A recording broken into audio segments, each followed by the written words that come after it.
Pre rok 26 prichádzame v Engete s najzásadnejšou aktualizáciou kurzov v našej histórii.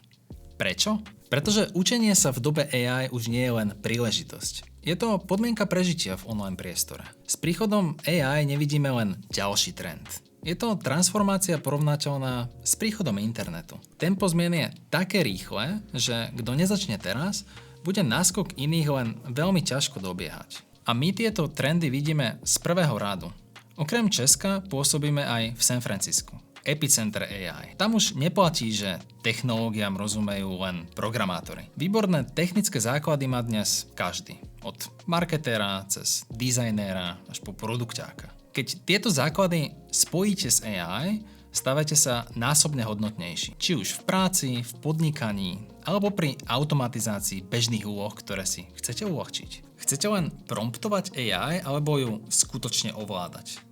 Rozdiel je v tom, či rozumiete technológiám pod povrchom. V Engete vás naučíme vidieť pod ten povrch.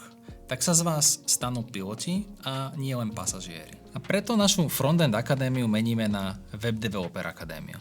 Učíme tvorbu full-stack aplikácií, ale s pomocou AI.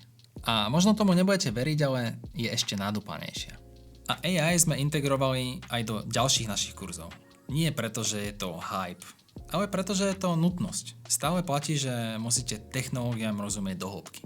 AI za vás všetko nevyrieši, ale naučíme vás ju používať tak, aby ste boli efektívnejší a cennejší na trhu práce. A zároveň spúšťame našu prvú AI Akadémiu s Davidom Všetkom.